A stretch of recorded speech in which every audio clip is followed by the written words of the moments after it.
For the last 50 years, the Queen's marriage to Prince Philip has been like a golden thread woven in the fabric of her life as Princess Elizabeth and as Queen Elizabeth II. In the massive changes which her kingdom has undergone during her reign, the Queen's relationship with her husband, whom she created Prince Philip in 1957, has been a welcome constant and a source of reassurance to her people. It all began officially with their engagement in June 1947. But they had already been in love for several years. One of the world's most glamorous couples at the time, theirs truly was a romance of the century. In November 1947, they made their way to Westminster Abbey to be married in a magnificent ceremony. The Queen, then Princess Elizabeth, left Buckingham Palace accompanied by her father, King George VI, in the Irish state coach. Although it was not a national holiday, hundreds of thousands of people lined the streets.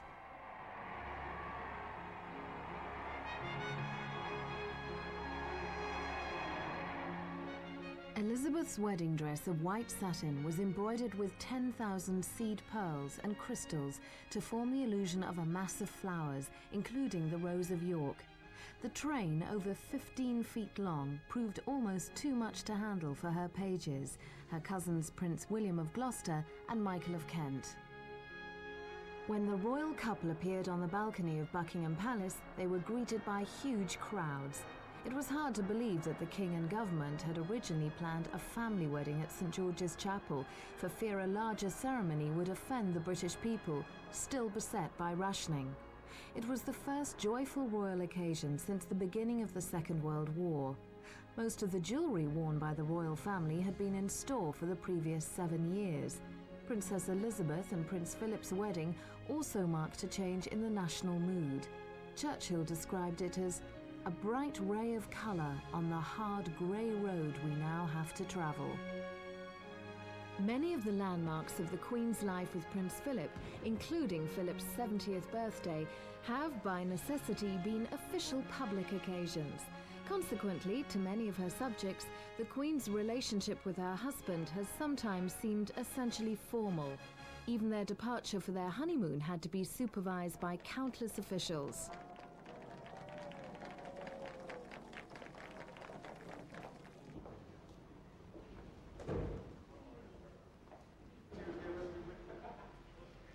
But as they left by train for Broadlands, the country seat of Philip's uncle Lord Mountbatten, it was quite clear that the future Queen was looking forward to spending some time alone with her bridegroom. Although it was quite apparent by 1944 that Princess Elizabeth and Philip were in love, their engagement was not formally announced until the 10th of July 1947. Perhaps their happiest time was between their wedding and her accession to the throne. Prince Philip returned to the Navy and was stationed in Malta. Here, for much of the time, the princess had the freedom to enjoy the life of a naval officer's wife.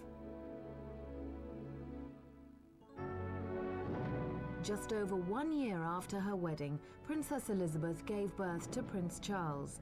Excited crowds had been standing outside Buckingham Palace for several hours by the time the official notice of his birth was posted on its gates.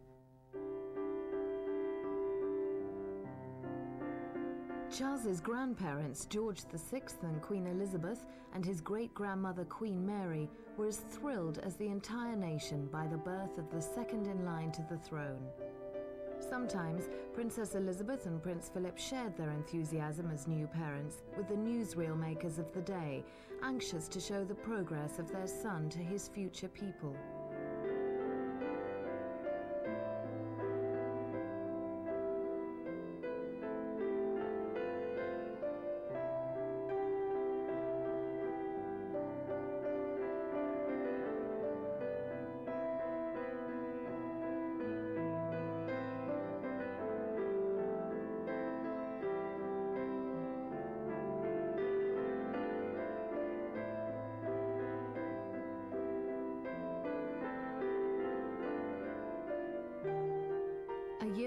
Later, Princess Elizabeth and Prince Philip's daughter was born. By this time they had moved into Clarence House. On this occasion, an official notice of Princess Anne's birth was posted on its gates.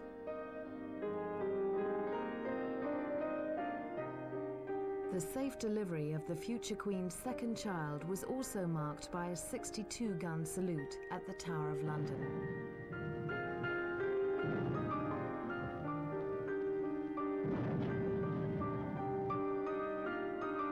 As parents, Princess Elizabeth and Prince Philip were delighted with the birth of their daughter, including Prince Charles, who would soon be delighted to have a younger sister to play with.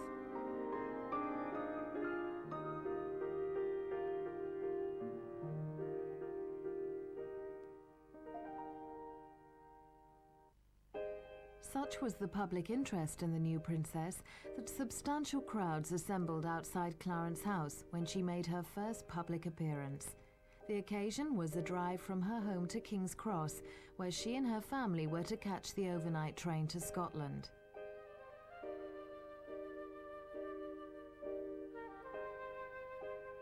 As the royal car arrived at the station, hundreds of people were waiting to catch their first glimpse of Princess Anne, then just a month old. It was the first time Princess Elizabeth had left the grounds of Clarence House since her second child had been born.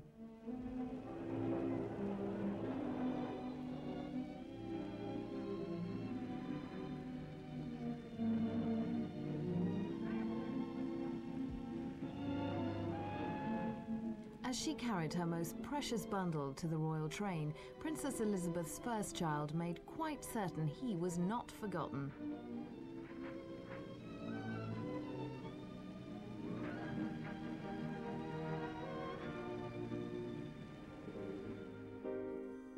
Despite failing health, King George VI was at London Airport to say goodbye to his daughter and Prince Philip on the last day of January 1952, when they set out in his place for a tour of New Zealand and Australia.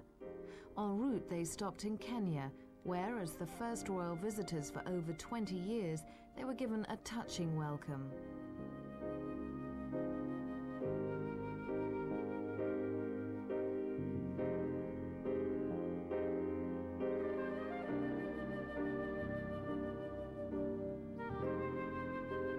They were able to spend 2 days relaxing at Sagana Lodge, a wedding present to them from the Kenyan people. They expected to be away for more than 6 months, but barely a week had passed when Prince Philip had to break the sad news to his wife that her father had died.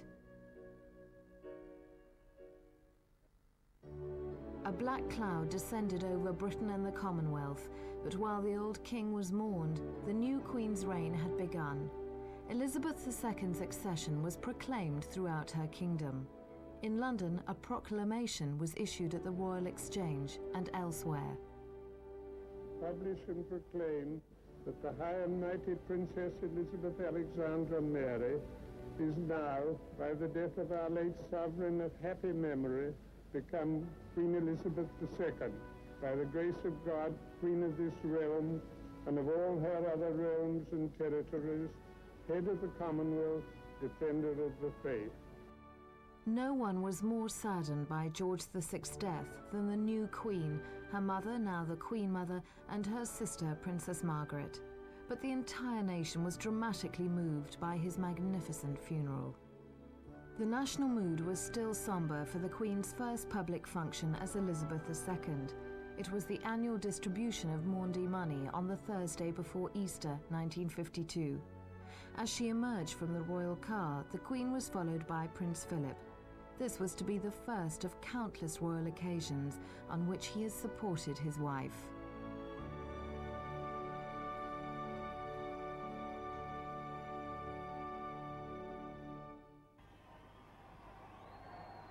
It was especially appropriate that Prince Philip should accompany the Queen to Clydebank for the official launch of the Royal Yacht Britannia. He had only recently retired from being a serving officer in the Royal Navy. I name this ship Britannia. I wish success to her and to all who sail in her. The launch of the royal yacht, which was to remain a potent symbol of the British monarchy and the British nation for more than 40 years, was greeted by massive applause.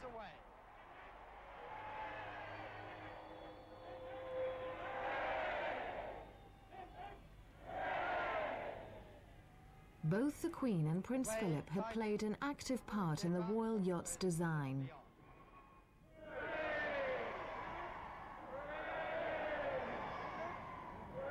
They commissioned Sir Hugh Casson, President of the Royal Academy, to design their apartments aboard. The Queen's accession was celebrated in June 1953 with the coronation.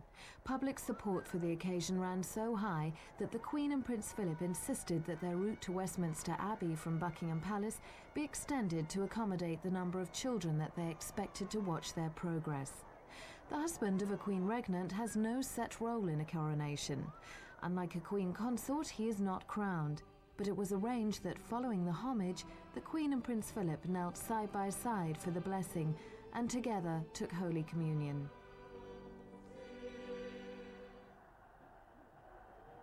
As the newly crowned Queen and Prince Philip made their way back from Westminster Abbey to Buckingham Palace, the crowds went wild with delight.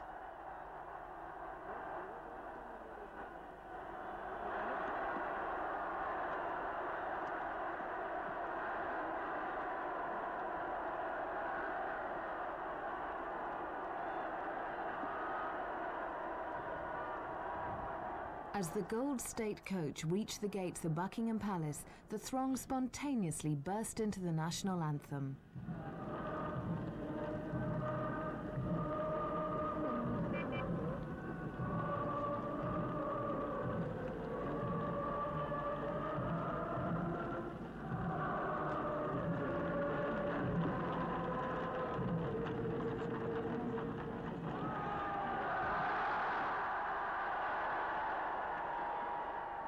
Before the coronation took place, the Queen had proposed that the ceremony be televised.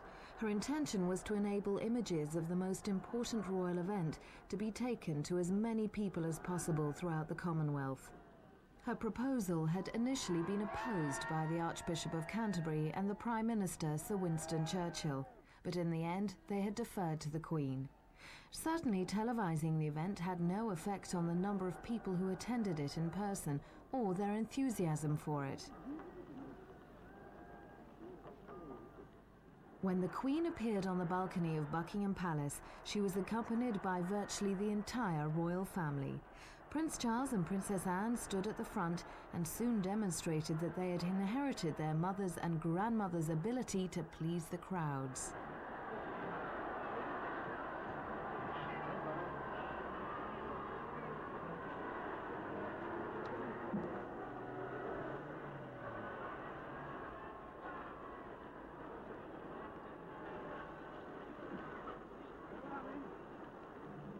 The RAF flypast made an ear-splitting noise as it flew overhead, but this barely drowned out the applause of the crowds. It seemed the Queen's entire people were at Buckingham Palace. The dawn of a new Elizabethan age was hailed.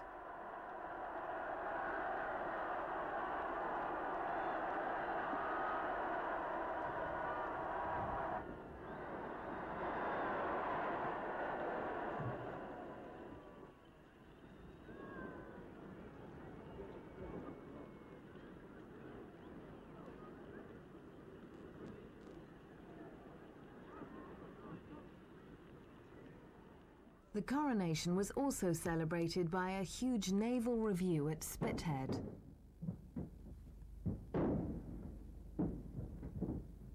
The Queen and Prince Philip graced the occasion with their presence, which was greeted with much cheering.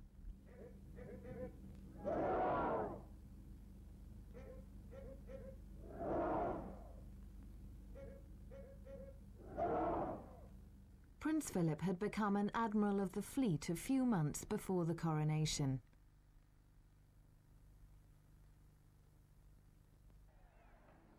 Within 5 months of the coronation, the Queen and Prince Philip resumed the official tour they had abandoned on the death of her father by embarking on a 6-month tour of the Commonwealth.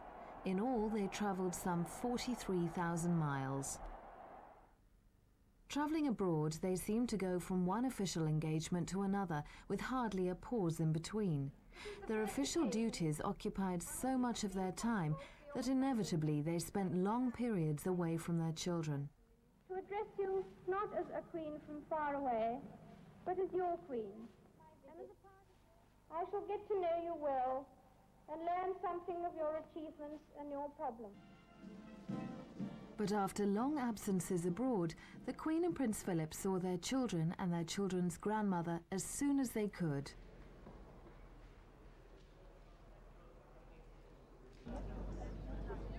Very occasionally, Prince Charles and Princess Anne would be flown out to meet their parents on their way home, and sometimes enjoyed the company of some exotic playmates there. Yeah, Bernard. Sometimes the Queen and Prince Philip were able to relax with Charles and Anne in the tranquil setting of their royal homes at Sandringham or Balmoral. At Balmoral especially, the royal family were in some ways part of the local community, which had known the Queen since she was a little girl. Consequently, the Queen and Prince Philip could happily take their children to local events, and therefore to a great extent enjoy the outing just like any other family.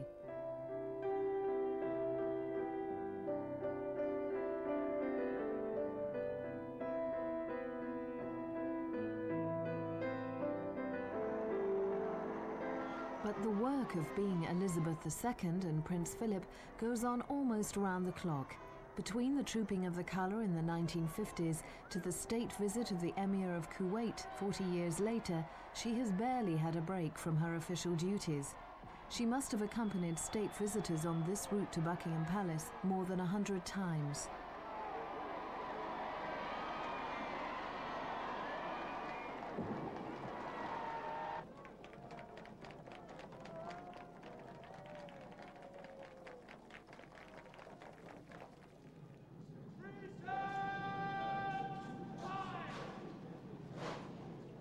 "30 years before she received the Emir of Kuwait, she received King Faisal of Saudi Arabia.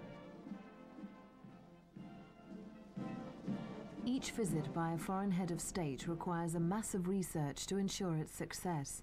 Not only must she be fully conversant with her visitor's personality, likes and dislikes, but also the political situation in their country and its relationship with Britain.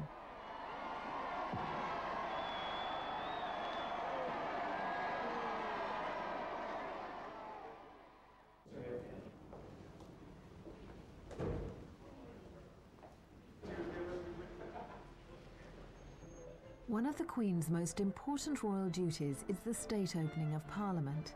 For the occasion, she rides from Buckingham Palace to the Palace of Westminster in the Irish state coach in which she travelled with her father to her wedding to Prince Philip.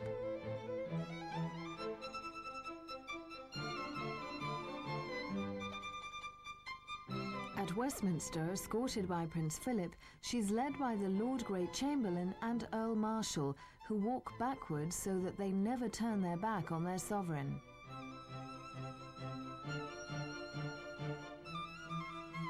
The Queen has performed this ceremonial duty almost every October or November since her accession. These are pictures of its television broadcast in the year of her 40th birthday.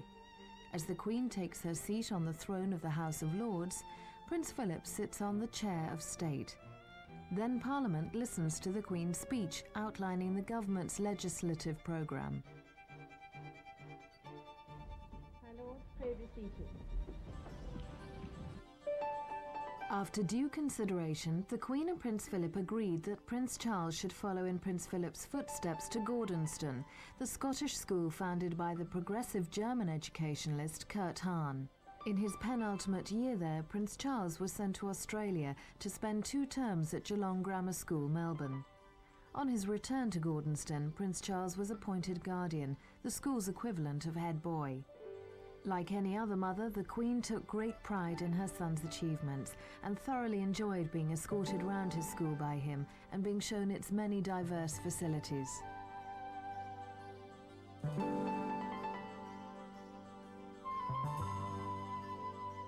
The Queen has taken a keen interest in her family's equestrian activities. Prince Charles began playing polo at 15. At Cambridge, he played for his college and represented the university throughout his career there. The Queen wasn't always able to present her son with the trophy of the day, but she always enjoyed watching him join in the post-match celebrations.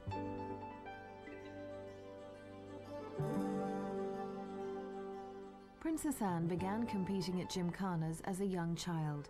By the time she had left Benenden School, she'd already won several prizes at horse trials, but it gave the Queen particular pleasure when it fell to her to present her daughter with a rosette.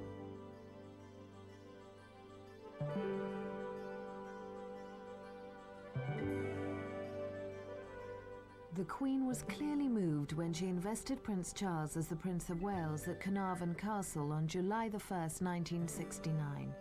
There had been fears that the occasion would not prove a great success, but in the event, the ceremony, meticulously orchestrated by Lord Snowdon, proved an enthralling spectacle, not only to those who saw it in person, but also to a television audience of approximately 500 million viewers. A major factor in the ceremony's success was Prince Charles's ability to address the Welsh people in their own language. He had taken several months' leave from his studies at Cambridge to learn the Principality's own language at the University of Aberystwyth. He had already made 2 speeches in Welsh before his investiture.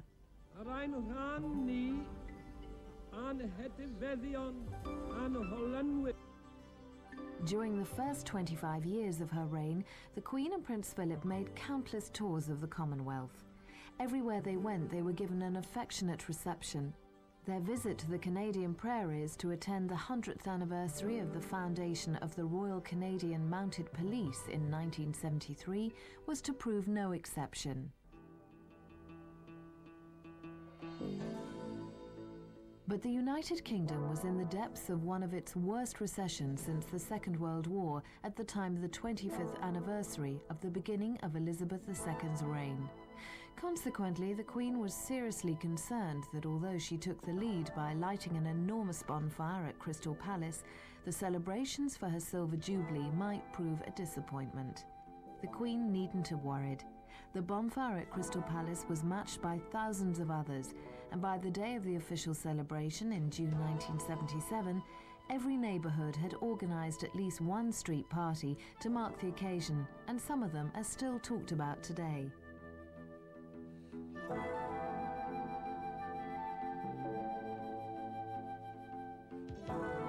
Meanwhile, in London, 1 million people packed the Mall to cheer the Queen and Prince Philip as they rode in the gold state coach from Buckingham Palace to St Paul's Cathedral for a service of thanksgiving.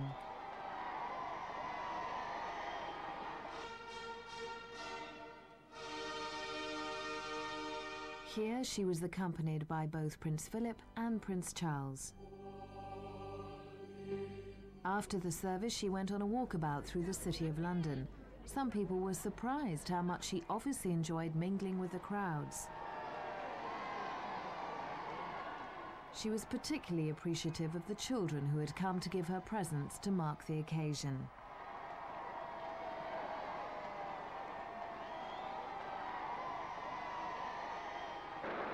At the official banquet after the Thanksgiving service for the Silver Jubilee, the Queen gratefully acknowledged the part Prince Philip had played in her reign. We, and by that I mean both of us, are most grateful. Afterwards, Prince Philip shared in the public's applause wherever they went. Earlier, she reiterated the pledge she had made as a young princess in 1947. I declare before you all that my whole life, whether it be long or short, shall be devoted to your service and to the service of our great imperial family to which we all belong. God help me to make good my vow, and God bless all of you who are willing to share in it. The Queen made that declaration near the end of the royal tour of South Africa in 1947. The main purpose of the tour was to thank South Africa for its efforts in the Second World War. Another was to help unite the population, both black and white.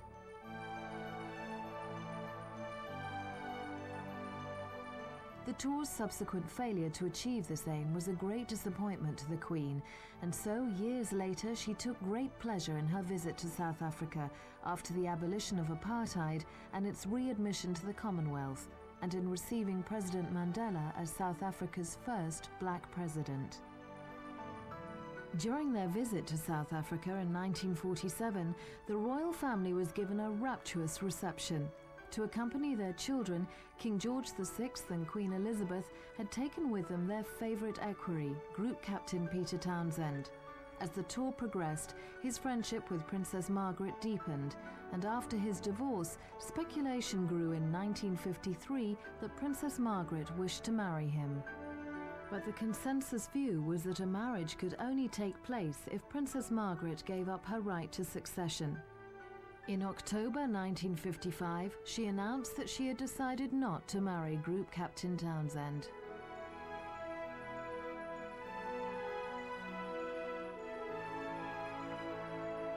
Unlike previous Dowager Queens, the Queen Mother did not bow out of public life on the death of her husband.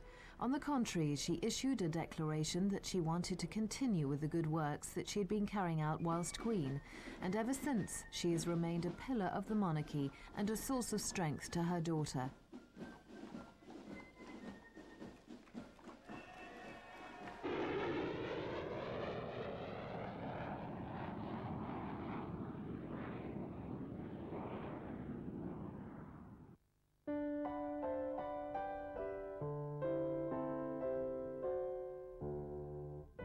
In February 1960, the Queen gave birth to Prince Andrew, her third child, almost 10 years after Princess Anne was born. The Queen had been thrilled to find herself pregnant again and described the future Duke of York as a welcome surprise. She and Prince Philip completed their family with the birth of Prince Edward 4 years later.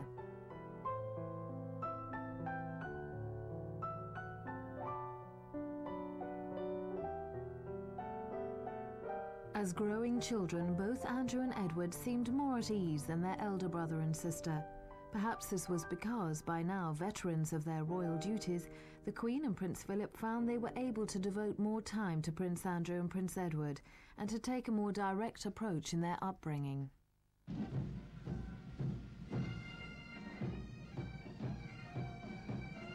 As the Queen's consort, Prince Philip has attended virtually all of the 45 droopings of the colour which have taken place since the accession of Elizabeth II.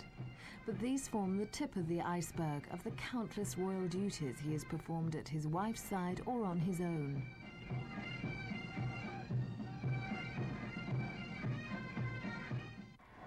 Few have been as dramatic as the Silver Jubilee.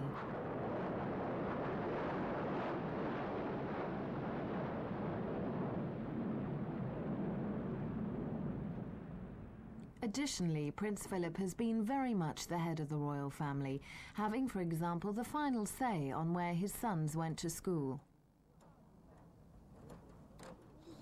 But he has somehow found the time to pursue many public projects of his own.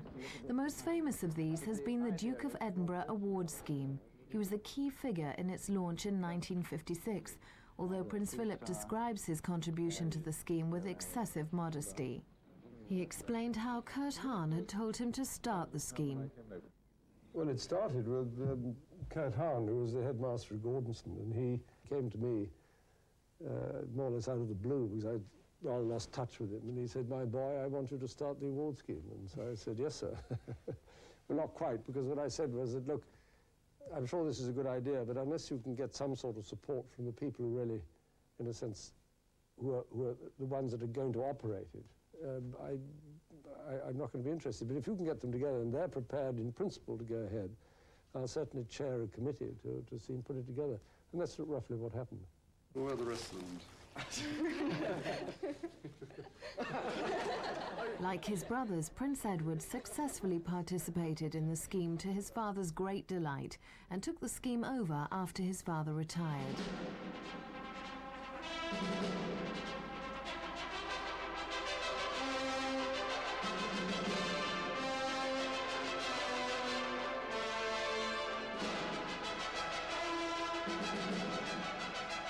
In 1973 saw the marriage of Princess Anne. It was celebrated with a royal wedding in Westminster Abbey, as befitted the only daughter of the Queen and Prince Philip. In the spirit of the times, Anne married the untitled Captain Mark Phillips.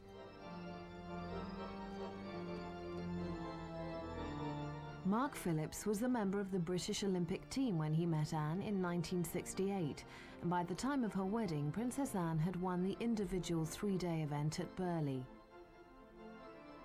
The Queen and Prince Philip were thoroughly happy with the match, and so were the British public, who turned out in vast numbers.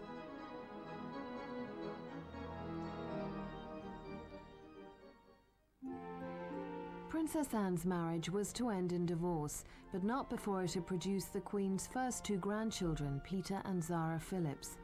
Anne would often bring her young family to join her unmarried brothers and her parents at Balmoral, where together they would enjoy a well-earned rest.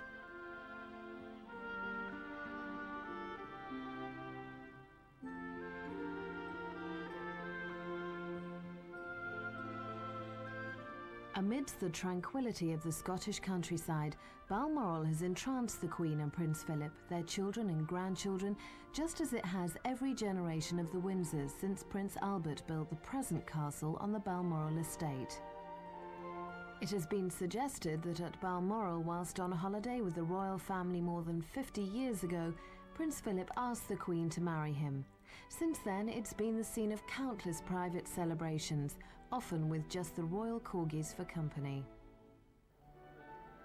The Queen, an excellent horsewoman, has always had a passion for racing and has been a significant owner since she inherited a string of horses on the death of her father. An early victory was in the year of her accession at glorious Goodwood. It was announced during the meeting that the Queen had leased the colt Gay Time from the National Stud. So it was a fitting climax when, on the last day of the meeting, Gordon Richards, riding for the first time in the Queen's colours, rode Gay Time to victory in the Gordon Stakes.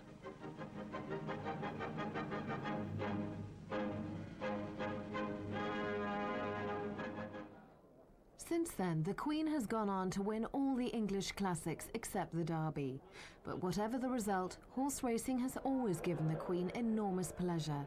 There are few owners who are better informed about the sport than the Queen, who is an avid student of form.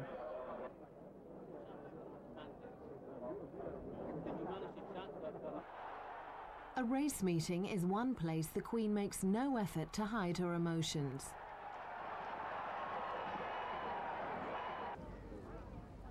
Sometimes the Queen is quite content to spend her time keeping her corgis happy, while Prince Philip enjoys his favourite equestrian sport.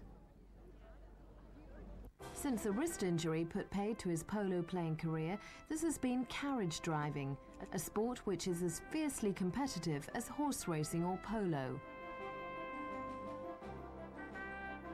No doubt drawing on the knowledge of horsemanship he had acquired during his polo-playing days, the Prince became one of the world's leading competitive drivers, winning at meetings at home and abroad. Apart from the natural stimulation of the sport, it also offers Philip a good chance to unwind from his public duties. When technical problems arise, the Queen shares Prince Philip's concerns, but she makes certain that he doesn't become so preoccupied with them that he forgets to give his horses all the encouragement they need and deserve. Display team, the show is running 20 minutes early in the main ring, so this is a 20-minute call now for you. Please note that we are running 20 minutes early.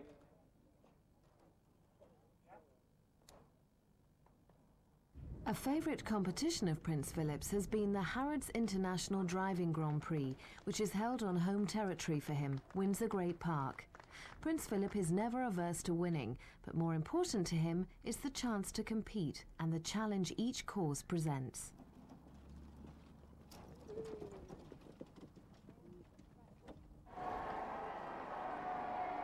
Bridegroom in the Strand.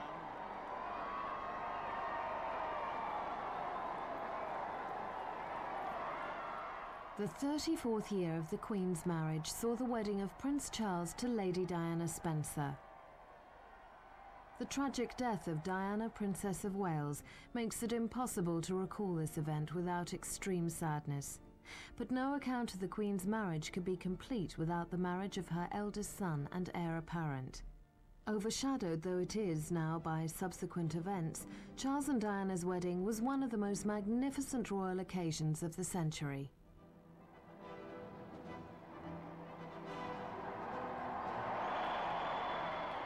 Huge crowds flocked to London and an enormous audience watched the ceremony on television. There has never been better evidence for the deep affection the British people had and continues to have for its monarchy. This affection for the monarchy in no small way results from the way the Queen and Prince Philip have devotedly performed their duties over the last 50 years.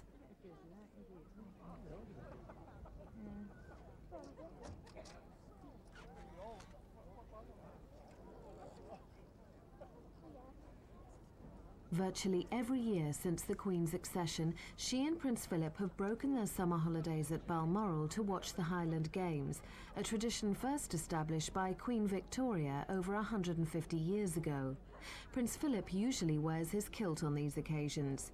Since their first royal visit to the Braemar gathering, the Games have changed very little.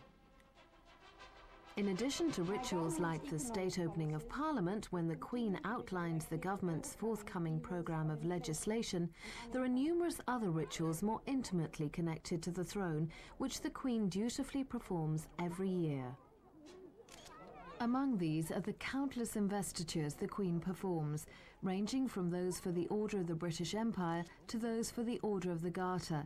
This, the most senior order of chivalry over which the Queen presides, is based at Windsor Castle, where its investitures take place.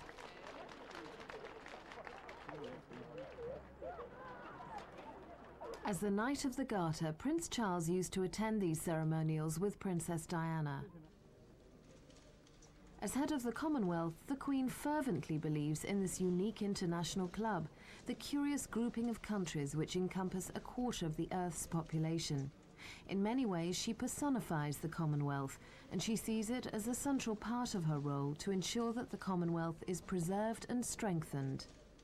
Since she came to the throne, virtually every nation in the Commonwealth has achieved independence, and most of them have opted to be republics, so that the Queen is no longer their head of state.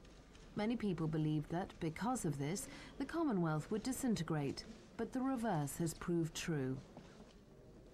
Prince Philip has shared the Queen's commitment to this family of nations by accompanying her on all her Commonwealth tours.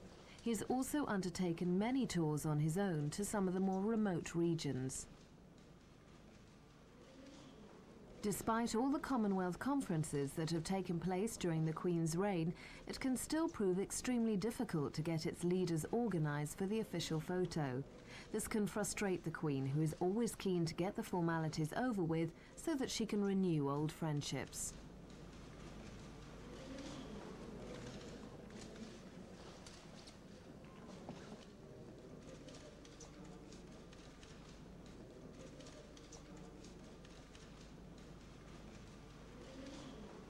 Breaking with all tradition, Queen Elizabeth II was the first British monarch to meet the Pope since the establishment of the Church of England by Henry VIII, when she visited Pope John II in 1980. John Paul II repaid her visit to the Vatican when he came to England 2 years later.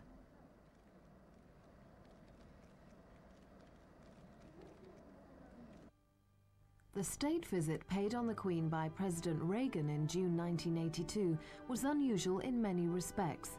Not only was it one of few made by a United States head of state during the Queen's reign, it also took place during the Falklands War. But as she progressed down the apparently never-ending table to her place at the state banquet, her thoughts must have turned to her son, Prince Andrew, who was serving as a naval officer in the heart of the conflict.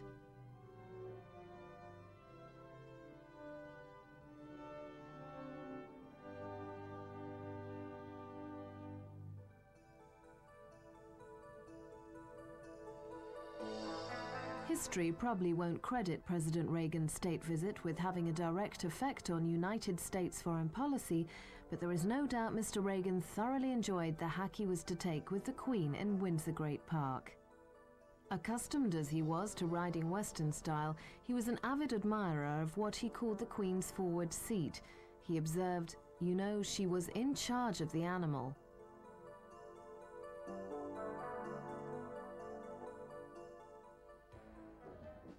The Queen remains head of state of several Commonwealth members. The most exotic of these is probably Papua New Guinea. By the time of her third visit in 1982, she was able to address her people in pidgin English.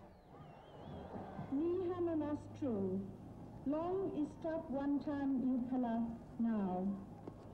Na meeting by me come back, can long looking Upala long time behind. But, seasoned travellers as they were, perhaps not even the Queen or Prince Philip was entirely prepared for the destination of the canoe voyage they were about to take. The Queen found herself being hoisted shoulder high and was carried aloft by a team of Polynesian dancers along dry land.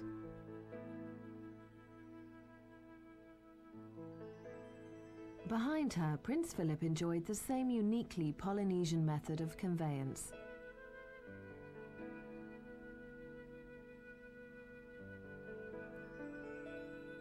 The Queen has presented awards to people in countless fields of endeavour. None has deserved their honour more richly than the late Mother Teresa, to whom the Queen presented the Order of Merit for her work with the poor of Calcutta. The thanks Mother Teresa gave the Queen were some of the most eloquent she has ever received. I think it's a beautiful gift of God that has come through the Queen, and I think it will make our poor people better known, better loved, and better served. 7 years after the Queen took President Reagan for that famous ride outside Windsor Castle, she presented him with an honorary knighthood at Buckingham Palace. As she put the insignia into his hands, she joked that the former president must take care not to drop it. Although the Queen is an hereditary monarch, she is often seen as the guardian of democracy. This was one reason why she was invited to visit the United States to celebrate the bicentenary of American independence. There is a symbolism in the events of such a visit that defies analysis, but which has a way of reaching the hearts of people far and wide. When the Queen visited the Czech Republic, her presence was generally regarded as a sign that the new nation had been reintegrated into the mainstream of European culture and politics after years of isolation under Soviet domination. President Havel saw his meeting with the Queen as an endorsement of its democratic constitution. In order to cement Britain's friendship with the new democratic state of Russia, the Queen and Prince Philip paid a state visit there. They were received by the Russian president in the magnificent setting of St. George's Hall in the heart of the Kremlin. Later, they travelled to Leningrad. Here, they made a spectacular boat trip across the river from the Winter Palace to the Chapel of St. Peter and St. Paul, where the Russian Tsars are laid to rest. They also attended a commemoration of the 600,000 Russians who died of starvation in the 900-day siege of the city in the Second World War. This was a rare British acknowledgement of the crucial part Russia played in the Allies' defeat of Nazi Germany.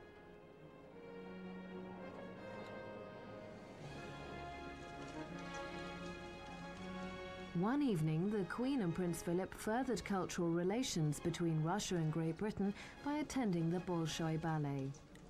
The Queen also invited the Russian president and his wife, Mrs. Yeltsin, aboard the Royal Yacht Britannia. The British and Russian national anthems, played by the Royal Marines, served as an overture to a magnificent banquet at which the Queen and Prince Philip entertained their Russian guests in true royal style.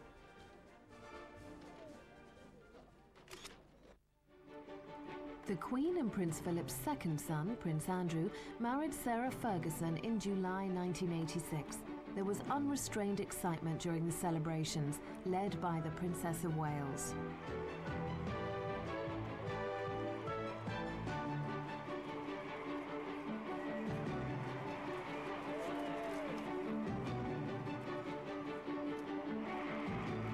On that heady summer's day, it seemed that the new Duchess of York could only benefit the monarchy with her boisterous informality. It was unprecedented that the Queen stood amidst her people. Princess Diana carried the second in line to the throne amongst the throng to see his uncle and his new aunt head off for their honeymoon.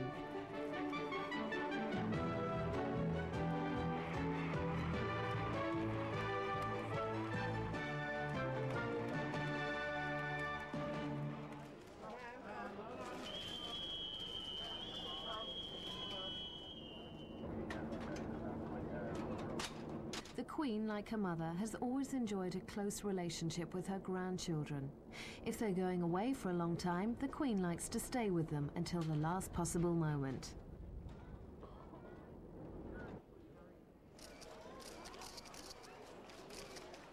Whether at Windsor, Balmoral or Sandringham, time off with the family is undoubtedly precious to the Queen and Prince Philip.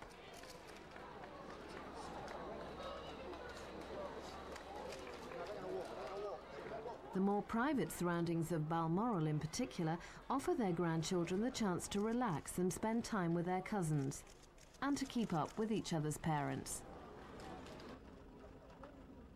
Informal occasions are ideal opportunities for passing on ideas and enthusiasms. Over the years, it's been known for 4 generations of the Windsors to have attended church together, particularly at Christmas time, something not many families can boast. The Queen takes an active interest in all her grandchildren, but in particular from his earliest days, she has played an important part in preparing Prince William for all the responsibilities he will undertake when in due course he becomes king. Not only is she an important figure to her grandchildren, but she has also been a great support to Princess Margaret's children, now Viscount Linley and Lady Sarah Chatto. Before and after the sad breakup of Princess Margaret and Lord Snowdon's marriage, she would often take them on family holidays to Balmoral and Sandringham. In 1990, the birthday of the Queen's 4th grandchild coincided with one of the nation's most important celebrations. The 50th anniversary of the Battle of Britain was marked by a march past of veterans of the battle along the Mall and a fly-past of 168 RAF planes. Led by Spitfires and Hurricanes, they were followed by one of only 2 surviving Lancaster bombers. Meanwhile, Prince Harry celebrated his 6th birthday by dancing with his cousin Princess Beatrice to the military band below. The next day, the Queen and the royal family attended a service of Thanksgiving at Westminster Abbey.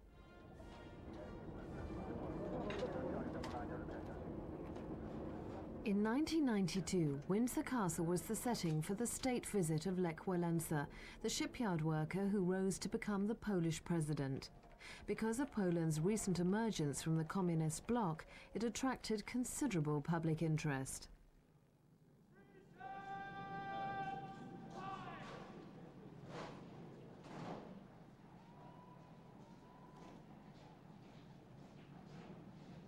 Mr. Walesa was given the same ceremonial hospitality and afforded the same courtesies by the Queen and Prince Philip as every world leader, regardless of his humble background.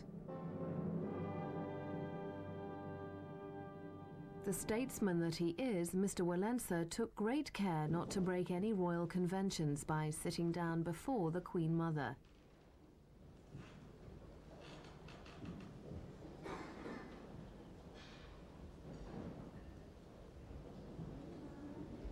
As the occasion progressed, no one had any inkling that this was going to be the last royal banquet in St. George's Hall for many years to come. A few months later, Windsor Castle was severely damaged by fire. By this time, the tragic separation of Prince Charles and Princess Diana had been officially announced. Some saw the charred remains and smouldering ashes of the castle's timbers as vivid symbols of the failure of the heir to the throne's marriage. The Queen's grief at the fire and her children's marital problems were graphically alluded to in a speech at a lunch held at the Guildhall. 1992 is not a year on which I shall look back with undiluted pleasure. In the words of one of my more sympathetic correspondents, it has turned out to be an annus horribilis. I suspect that I'm not alone in thinking it so. No doubt the Queen had to struggle to keep up appearances when she was welcomed by the King of Malaysia to his official banquet at the Dorchester Hotel. The Queen and Prince Philip treated the Malaysian leader and his wife with all their usual charm.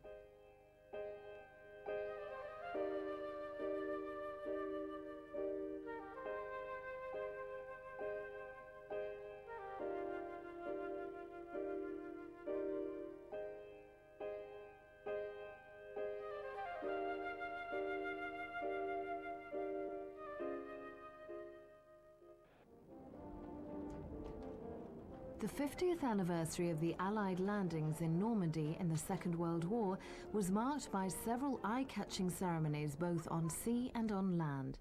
The Queen, who joined the Auxiliary Territorial Services in the spring of 1945 and ended the war a junior commander, duly made the most of the celebrations. The following year, the Queen attended the 50th anniversary of VE Day. Out of respect for the occasion, the Prince and Princess of Wales put their marriage difficulties to one side. The commemoration was a truly magnificent event. Massive crowds flocked to Hyde Park to enjoy the huge range of commemorative activities there.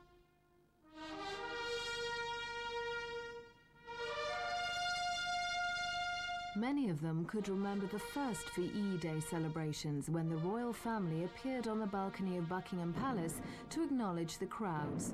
But many more had learnt of the nation's wartime struggle and the royal family's contribution to it from their forebears. Their presence showed that the nation's sense of its own history and its appreciation of its monarchy have remained intact over the half-century since then.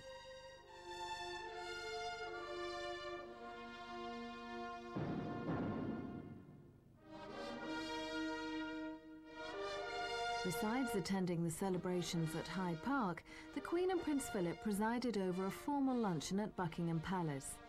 Dignitaries were invited from the New World and the Old. Most welcome guests were President Mitterrand and the French First Lady, whose nation had been liberated by British and American action 50 years before. As the company took their seats for the banquet, perhaps some reflected on Prince Philip's part in the Second World War.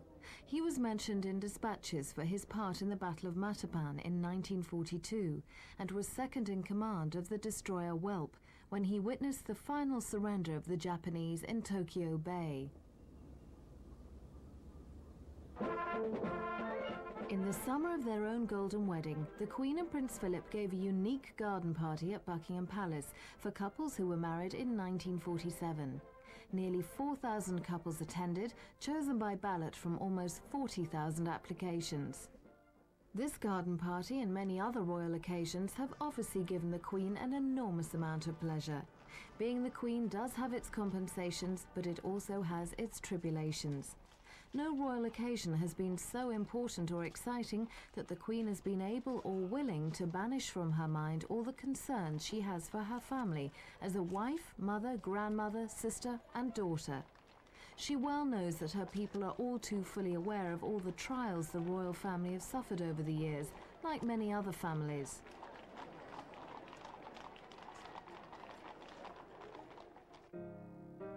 The Queen and Prince Philip must sometimes look back with fondness on the times when their children were still growing up, and remember with affection the many family holidays they enjoyed together at Balmoral and Sandringham. Prince Charles has often described Balmoral as his favourite place in the entire world.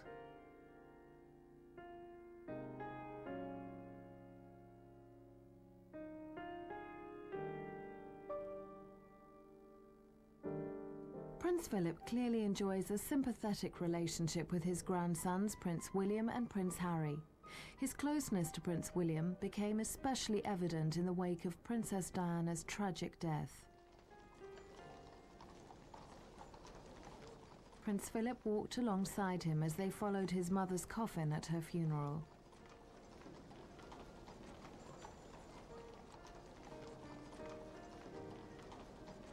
The Queen's return from Balmoral to witness the full extent of public grief before Diana's funeral was unprecedented. But amidst the call for changes in the monarchy, we should not forget the extraordinary relationship which has existed between the people and its sovereign over the last 50 years and before. Who can deny that when they look back over the great events of this nation's recent history, the images of the Queen inevitably come to mind? In good times and in bad, the Queen has continued to represent her nation's independence, even identity.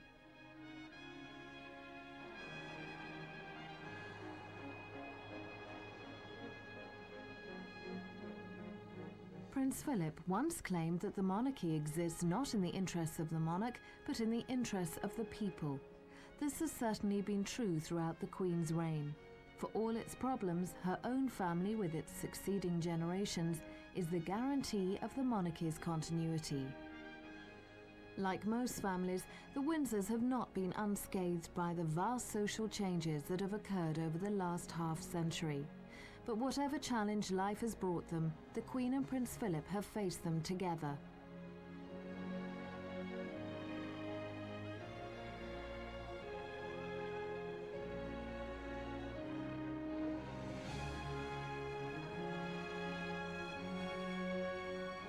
Thank goodness that while her subjects look forward to their monarchy changing with the times, there is so much the Queen and Prince Philip can look back on with pride, not least that royal romance that began over 50 years ago.